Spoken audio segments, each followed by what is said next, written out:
8 বছর আমার বাড়ির ছাগল তোমাকে পালন করতে হবে। 8 বছর হলো অনার্স কোর্স, আর 10 বছর হলে পরে মাস্টার্স কোর্স হয়ে যাবে। 10 বছর যদি লালন পালন করো তোমার কোর্সটা সম্পূর্ণ হয়ে যাবে। মুসা সেই দায়িত্ব নিলেন। সবচেয়ে আগে মানুষ যদি ছাগল পালার দায়িত্ব নেয় তাহলে কি হতে পারে বলেন তো? ছাগল তো খুব শান্ত প্রাণী, তাই না? ছাগল কথা শোনেন না? এত সুন্দর মানুষ আপনারা। ছাগলের ব্রেক মারা বোঝেন কিনা? ছাগল যদি একবার, আমি তো গ্রামে বড় হয়েছি, ক্লাস 4-5 পর্যন্ত আমি গ্রামের এই মেঠো পথে চলাফেরা করেছি। ছাগলও ছিল, ছাগলও চড়েছে।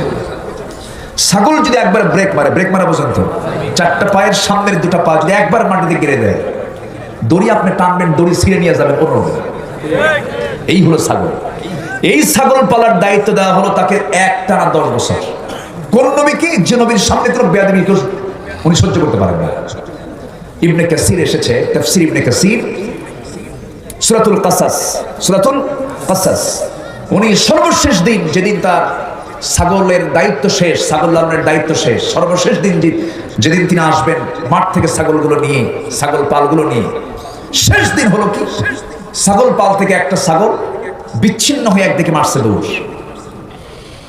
আল্লাহর পয়গম্বর মুসা আলাইহিস সালাম তিনিও পিছে পিছে মারছেন দৌড়। ছাগল দৌড়ায়, আল্লাহর নবীও দৌড়ান, দৌড়াতে শেষ পর্যন্ত ছাগল আর পারল না, কারণ নবীদের শক্তি তো বেশি। এই পৃথিবীতে সবচেয়ে বেশি শক্তিশালী মানুষ বানিয়েছেন আল্লাহর পয়গম্বরদেরকে। আমার নবীর শক্তি ছিল 100 জন জান্নাতি পুরুষের সমান শক্তি। আল্লাহু আকবার। 100 জন জান্নাতি পুরুষের যে শক্তি, তার সমান শক্তি ছিল আমার নবীর গায়ের শক্তি। আল্লাহু আকবার। আমার নবীজি,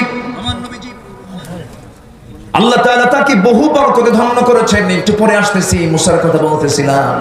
মুসা আলাইহিস সালাম যখন ছাগলগুলো নিয়ে আসতেছিলেন, একটা ছাগল বিচ্ছিন্ন হয়ে দৌড় মারলো, তাকে ধরলেন, খপ করে ধরে দুই হাতের মধ্যে নিয়ে সঙ্গের উপরে তিনি খাড়া করলেন। এক আছাড়ে ছাগলটাকে মেরে ফেললেন। বড় রাগ উঠে গেছে তার মধ্যে, কিন্তু লক্ষ্য করে দেখেন ছাগলটার চোখে ভয়, তার গোটা শরীর কাঁপতেছে।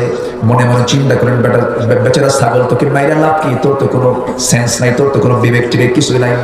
ধৈর্য আনলেন, দুইটা পা থেকে 2টা হাত ছেড়ে দিয়া ছাগলটাকে আস্তে করে কোলের মধ্যে তুলে নিয়ে তাকে স্নেহ করলেন, মোহাব্বত করলেন, ভালোবাসলেন। আল্লাহ বলছেন, মুসা তোমার রাগ কমে গেছে, আমি তোমাকে নবুয়ত দিয়ে দিলাম।